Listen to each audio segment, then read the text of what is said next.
قرآن مجید میں بھی اللہ تعالیٰ نے ہمارے نبی صلی اللہ علیہ وسلم کا بڑی شان کے ساتھ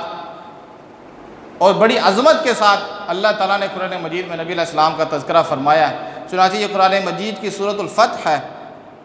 اس میں اللہ کا ارشاد ہے اِنَّا أَرْسَلْنَاكَ شَاهِدًا وَمُبَشِّرًا وَنَذِيرًا، اے میرے نبی ہم نے آپ کو بھیجا ہے، ہم نے بھیجا ہے آپ کو، ہم نے آپ کو پیغمبر بنایا ہے، شاہدن، اب آپ لوگوں کے اندر جا کے حق کی گواہی دیں، حق کی گواہی دیں، جو مرضی ہو جائے سارے کے سارے قبیلے والے، آپ کے علاقے کے لوگ، آپ کے شہر والے آپ کے خلاف کھڑے ہو جائیں،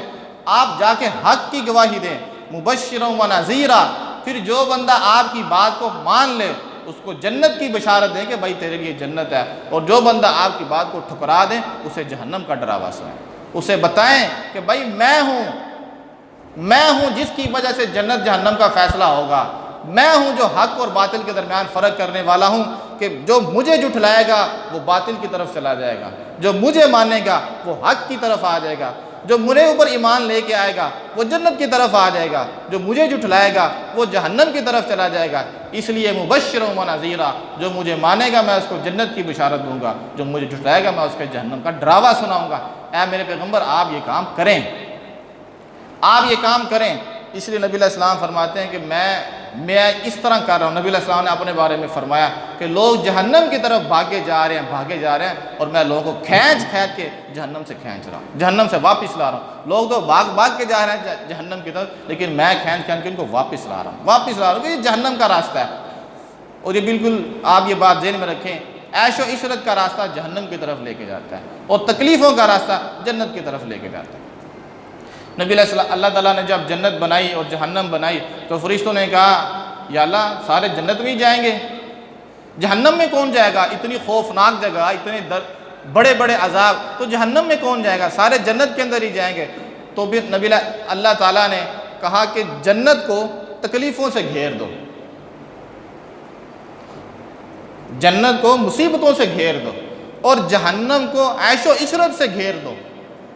تو پھر فرشتوں نے کہا اب تو سارے جہنم میں ہی جائیں گے، بڑا کوئی محنتی آدمی ہوگا، بڑی مشقت کاٹنے والا بندہ ہوگا جو جنت کی طرف جائے گا۔ اس لیے جنت میں اکثر غریب لوگ ہوں گے، اکثر غریب ہوں گے جنت کے اندر۔ غربت پہ ظاہر یہ بھی اللہ کی طرف سے ہے، اگر اس طرح کا معاملہ آ جائے صبر کریں۔ یہ غربت صرف مرنے تک غربت ہے، اس کے بعد تو پھر ایسی امیری ہے جو کبھی ختم نہیں ہو سکتی، اس کے بعد ایسی بادشاہت ہے جو کبھی ختم نہیں ہو سکتی، اس کے بعد ایسا سکون اور ایسی راحت ہے جس میں کبھی غم نہیں آ سکتا، جس میں کبھی دکھ نہیں آ سکتا۔ یہ دنیا کی غربت صرف آنکھ بند ہونے تک ہے، آنکھ بند ہو جائے گی سارے دکھ ختم ہو جائیں گے۔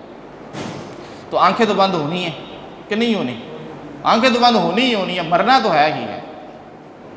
تو فرمایا اے میرے نبی ہم نے آپ کو بنایا ہے پیغمبر، آپ نے حق کی گواہی دینی ہے، جو اس حق کو تسلیم کرے گا آپ اس کو جنت کی بشارت دیں، اور جس حق کو جھٹلا دے گا آپ اس کو جہنم سے ڈرائیں۔ لِتُؤْمِنُوا بِاللَّهِ وَرَسُولِهِ، ہم نے آپ کو کتنی بلند شانیں عطا فرمائی ہیں، یہ ہم نے آپ کو اتنی بلند شانیں اس لیے عطا فرمائی ہیں تاکہ لوگ آپ کو دیکھیں، آپ کو دیکھ کے آپ کے رب کے اوپر بھی ایمان لے کے آئیں اور آپ کے اوپر بھی ایمان لے کے آئیں۔ لِتُؤْمِنُوا بِاللَّهِ وَرَسُولِهِ، ہم نے آپ کو شانیں اس لیے دی ہیں تاکہ آپ لوگوں کو اللہ کی طرف لے کے آئیں، لوگ آپ کی وجہ سے اللہ کے اوپر ایمان لائیں کہ یہ نبی ایسے ہیں تو جنہوں نے ان کو بھیجا ان کی شان کتنی بلند ہوگی، یہ نبی کا حسن ایسا ہے تو جس نے ان کو بنایا ہے اس کا حسن کیا ہوگا، اس کی بصیرت اتنی بلند ہے، اس کا حسن اتنا اعلیٰ ہے، اس کی شان اتنی اعلیٰ ہے، تو جس نے اس کو بنایا ہے اس کی شان، اس کا دیکھنا، اللہ کا دیکھنا، اللہ کا سننا، اللہ کا علم، اللہ کا حلم، اللہ کی حکمت، جب نبی علیہ السلام کی ساری صفات اتنی بلند ہیں، اللہ کی کتنی بلند ہوں ہم سوچ بھی نہیں سکتے، اندازہ بھی نہیں کر سکتے۔ تو فرمایا اے میرے نبی ہم نے یہ شانیں آپ کو دی ہیں تاکہ لوگ اللہ پر ایمان لائیں اور آپ کے اوپر ایمان لے کے۔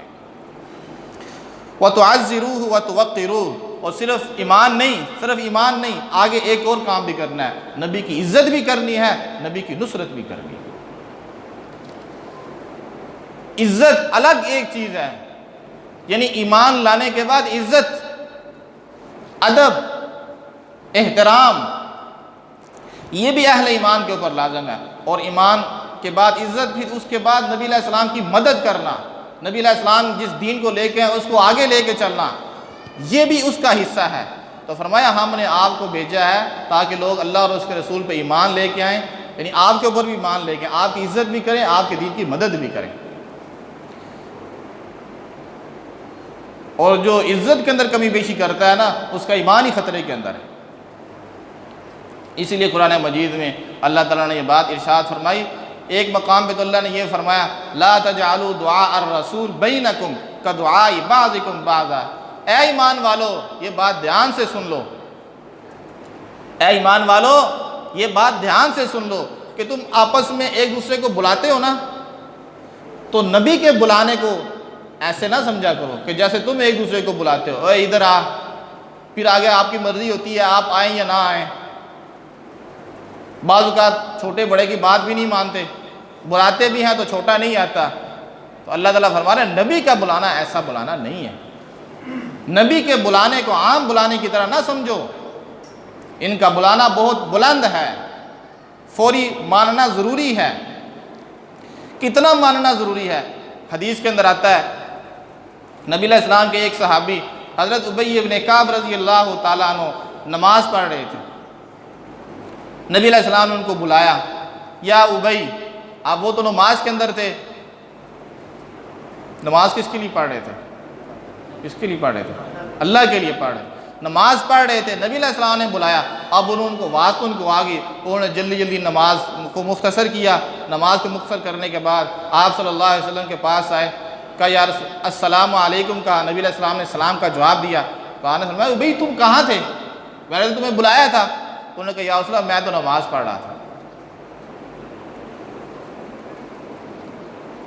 آپ نے فرمایا کیا تم نے قرآن نہیں پڑھا؟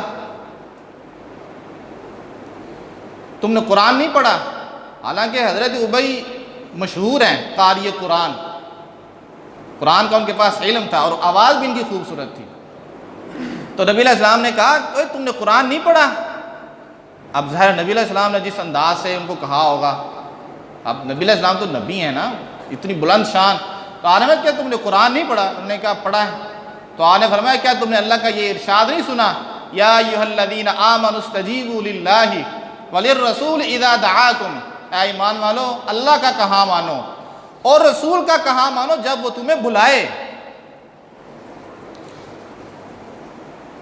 تو جب اللہ نے جو فرمایا تھا کہ رسول کی بات مانو جب تمہیں بلائے، تو میں نے تو تمہیں بلایا تھا، کیا تمہیں یاد نہیں تھا؟